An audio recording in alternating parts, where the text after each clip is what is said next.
One में आज की रात एक भयानक तूफान और मूसलाधार बारिश लेकर आई थी, जहां सभी पक्षी अपनी जान बचाकर घोंसलों में दुबके हुए थे। इसी अंधेरे के बीच अपने घर लौटते मिट्ठू तोते की नजर अचानक झाड़ियों से निकलती एक रहस्यमय और चमकदार सुनहरी रोशनी पर पड़ी। अरे बाबा, ये कैसी रोशनी है? इस भयानक अंधेरी रात में ऐसा उजाला, कहीं यहाँ कोई जादुई खजाना तो नहीं छिपा है? लोभ और जिज्ञासा के वश में होकर मिट्ठू धीरे धीरे नीचे उतरा। जैसे ही उसने रोशनी के स्रोत को देखा, वो हैरान रह गया। वहाँ कोई सोने चांदी का घड़ा नहीं था, बल्कि इंसानों की छोड़ी हुई एक बड़ी और मजबूत टॉर्च गिरी हुई थी, जिसका बटन गिरने की वजह से ऑन हो गया था। मैं भी कितना बुद्धू हूँ, मुझे लगा कोई खजाना मिल गया। खैर, ये अनोखी चीज तो कमाल की है। इसके उजाले से अब मुझे अंधेरे में उड़ने में कोई दिक्कत नहीं होगी।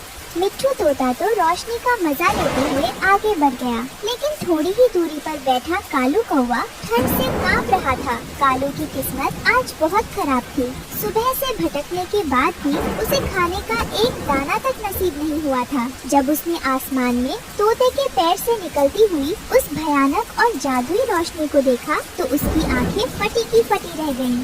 बाप रे बाप, तोते के पास ये क्या चीज है? इतनी तेज रोशनी तो सिर्फ राजाओं के हीरो में होती है। जरूर तोते को जंगल के उस पार कोई बड़ा खजाना हाथ लगा है। अगर ये खजाना मुझे मिल जाए तो मेरी 7 पुश्तें बैठकर खाएंगी। मुझे इस तोते का पीछा करना ही होगा। कालू ने खजाने के लालच में तोते का पीछा किया, लेकिन पास पहुंचते ही टॉर्च की तेज रोशनी से उसकी आंखें चौंधिया गईं। जब उसे समझ आया कि वो कोई खजाना नहीं बल्कि इंसानों का खिलौना है, तो उसका दिल टूट गया और वो भूखा प्यासा निराश होकर अपने घोंसले की तरफ मुड़ गया।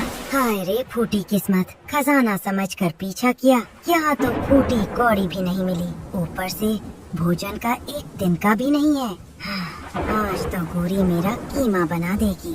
जैसे ही कालू अपने घोंसले के दरवाजे पर पहुंचा, घोंसले के भीतर उसकी पत्नी गोरी कौवी हाथ में एक मोटा और भारी डंडा लिए गुस्से में लाल पीली बैठी थी। उसकी आंखें गुस्से से उबल रही थी। गोरी भाग्यवान, ये हाथ में डंडा क्यों लिया हुआ है? शांत हो जाओ, मुझे देखकर इतना गुस्सा। ओहो, आ गए मेरे महाराज। तुम क्या समझ रहे हो?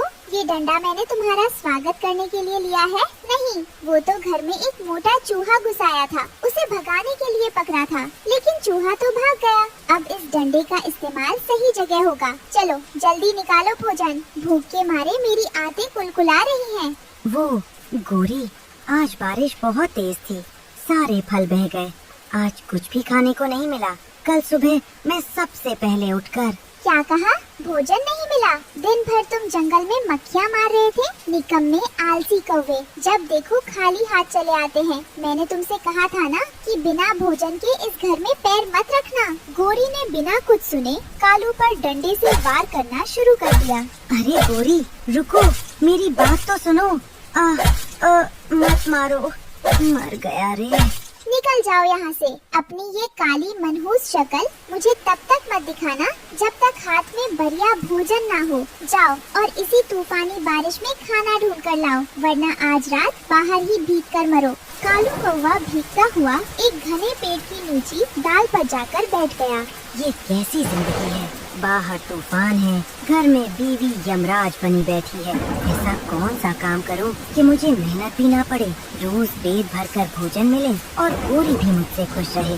तभी उस पेड़ के नीचे से लॉली लोमड़ी गुजर रही थी। लॉली बहुत चालाक और क्रूर थी। वो कई दिनों से भूखी थी, लेकिन आज उसके हाथ में एक बड़ा रसीला और पका हुआ मीठा आम था, जो उसने किसी के बाग से चुराया था। कालू की नजर उस रसीले आम पर पड़ी। अरे लॉली चाची, राम राम, जरा देखो तो सही, इस भयानक रात में तुम्हारा ये भतीजा कितना भूखा है। तुम्हारी दयालुता के चर्चे पूरे जंगल में है। क्या ये मीठा आम मुझे नहीं दोगी? मेरी पत्नी घर पर भूखी तड़प रही है। अच्छा, तो कालू मियाँ भूखे हैं। देखो कालू, मैं कोई मुफ्त का लंगर नहीं चलाती। ये आम बहुत कीमती है।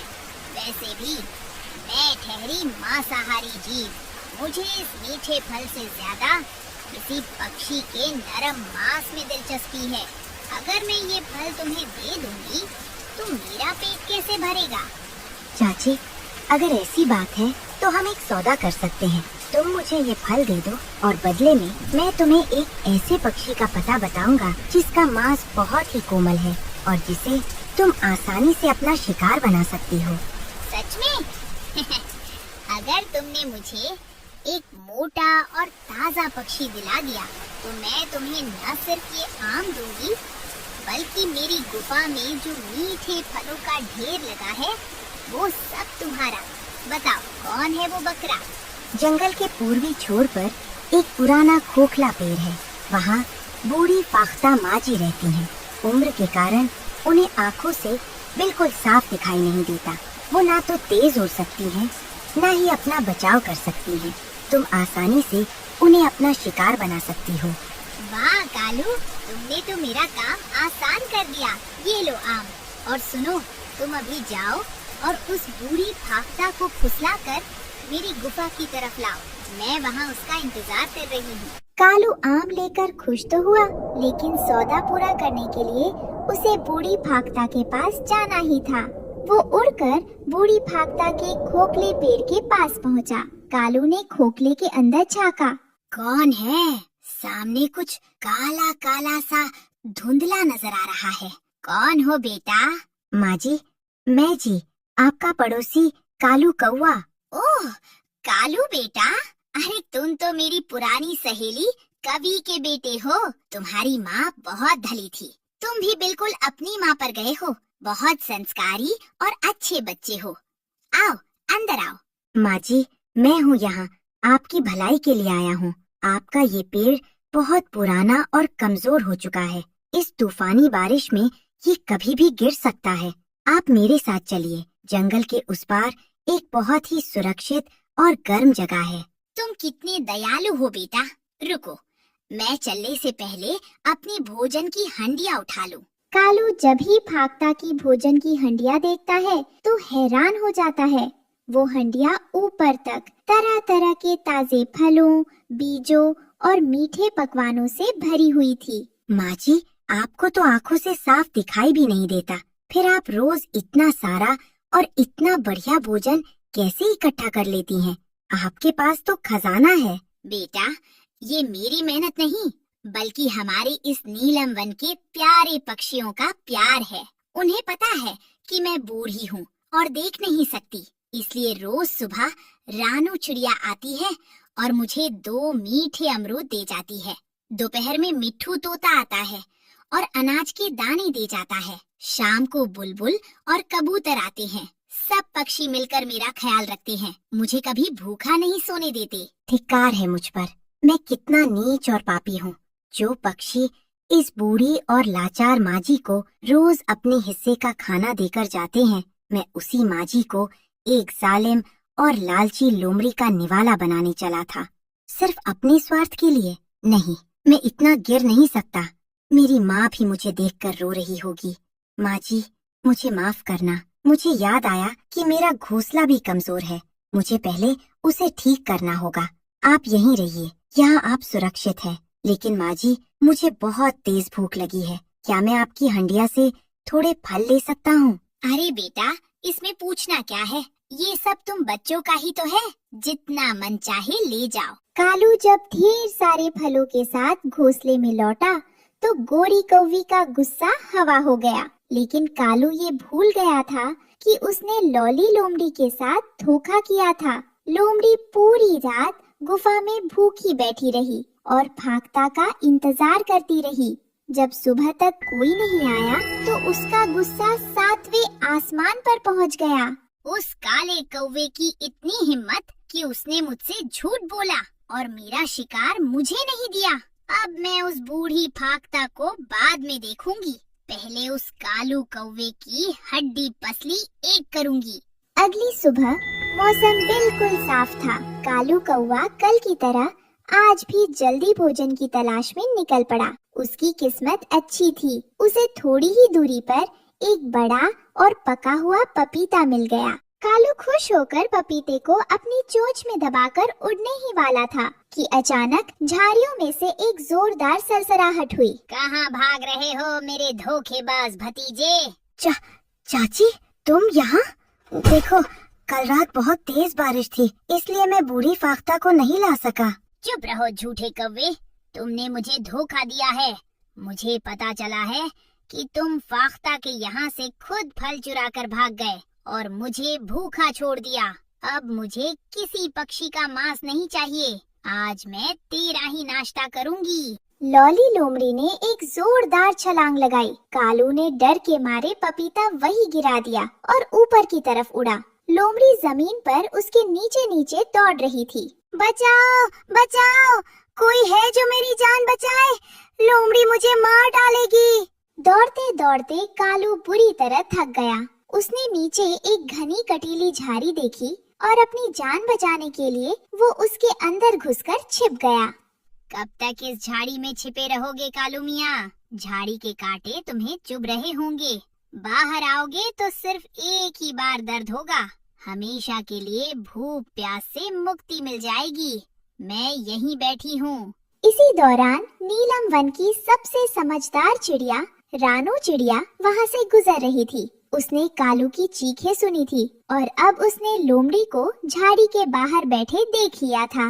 भगवान, कालू भैया बहुत बड़े संकट में है। कालू भैया स्वभाव के थोड़े लालची और कड़वे जरूर है, लेकिन है तो वो हमारे ही जंगल का हिस्सा। इस समय उनकी जान खतरे में है। मुझे कुछ करना होगा। अकेले मैं लोमड़ी का मुकाबला नहीं कर सकती। मुझे सबको इकट्ठा करना होगा।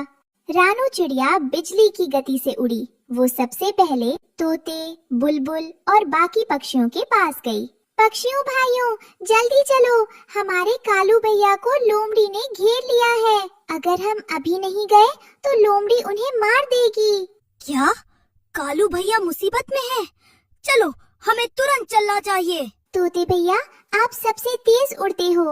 आप जल्दी से जाओ और कालू की पत्नी गोरी कौवी को बुला कर लाओ। उसे भी पता होना चाहिए। मिट्ठू तोता उड़कर तेजी से कालू के घोंसले पर पहुंचा। गोरी बहन, अनर्थ हो गया, जल्दी चलो। ए मोटी चोंच वाले तोते, तुम पक्षियों में कुछ तमीज नाम की चीज है या नहीं? दरवाजा खुला देखा नहीं कि मुंह उठाकर अंदर चले आए? श्रीमती गोरी कौवी जी, आपके पति कालू भैया को दक्षिण की झाड़ियों में लॉली लोमड़ी ने पकड़ लिया है और वो उन्हें चबाने वाली है। बस इतना ही कहना था। अब मैं जा रहा हूँ। क्या मेरे सुंदर पति देव मुसीबत में है? चलो जल्दी चलो, मेरे पति को बचाओ। उधर झाड़ी के पास लोमड़ी का सब्र का बांध टूट चुका था। उसने अपना पैर झाड़ी के अंदर घुसाया और कालू को बाहर खींच लिया। छोड़ दो मुझे चाची, मुझे मत खाओ, दया करो। अब कोई दया नहीं कालू मियाँ, आज मैं तेरा ही नाश्ता करूंगी। लोमड़ी ने जैसे ही अपना मुंह खोला, तभी आसमान में एक जोरदार शोर गूंजा। खबरदार जो मेरे पति को हाथ भी लगाया, छोड़ उसे डायन लोमड़ी। इससे पहले कि लोमड़ी कुछ समझ पाती, मिट्ठू तोते ने अपनी मजबूत चोंच से लोमड़ी की आंख पर वार किया। रानू चिड़िया और बुलबुल ने उसके कान पर हमला कर दिया। कबूतरों ने अपने पंखों से लोमड़ी के मुंह पर थप्पड़ मारने शुरू कर दिए और गोरी कौवी ने अपनी पूरी ताकत से डंडा लोमड़ी की पीठ पर दे मारा। मम्मारी, बचाओ! ये पक्षी है या कोई सेना? मर गई रे। सैकड़ों पक्षियों के एक साथ हुए इस अचानक हमले से वो पूरी तरह बौखला गई। उसने कालू को तुरंत छोड़ दिया और अपनी दुम दबाकर जंगल की तरफ ऐसी भागी कि उसने दोबारा पीछे मुड़कर नहीं देखा। सभी पक्षी जमीन पर उतरे। कालू कौवा झाड़ी के पास पड़ा हाँफ रहा था।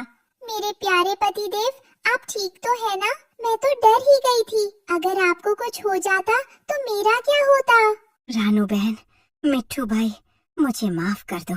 मैं हमेशा तुम सबसे ईर्ष्या करता था, तुम लोगों का मजाक उड़ाता था। लेकिन आज जब मेरी जान पर बनी तो तुम सब ने अपनी जान की परवाह किए बिना मुझे बचा लिया। रानू बहन, अगर आज तुम सही समय पर सबको न लाती तो मैं आज लोमड़ी का पेट भर चुका होता। मुझे समझ आ गया है कि असली ताकत अकेले रहने या चालाकी करने में नहीं, बल्कि एकता में है। कालू भैया, सुबह का भूला अगर शाम को घर लौट आए तो उसे भूला नहीं कहते। हम सब इस नीलम वन के वासी हैं, एक परिवार हैं। परिवार में चाहे कितनी भी कड़वाहट हो, संकट के समय सब एक हो जाते हैं। अब पुरानी बातें भूल जाओ और चलो सब मिलकर खुशी खुशी रहते हैं। कालू जी, मुझे भी माफ कर दो। मैं भी हर छोटी बात पर आप पर डंडा उठा लेती थी। अब से मैं ऐसा कभी नहीं करूँगी। हम जो भी रूखा सूखा मिलेगा मिलकर और प्यार से खाएंगे। उस दिन के बाद से कालू और गोरी का स्वभाव बिल्कुल बदल गया। वे दोनों भी अब बूढ़ी फाख्ता के लिए रोज फल लाने लगे और जंगल के सभी पक्षियों के साथ मिलजुल कर रहने लगे। दोस्तों, अगर कहानी अच्छी लगी हो तो वीडियो को लाइक, शेयर और हमारे चैनल को सब्सक्राइब करना बिल्कुल मत भूलना। आपका बहुत बहुत धन्यवाद।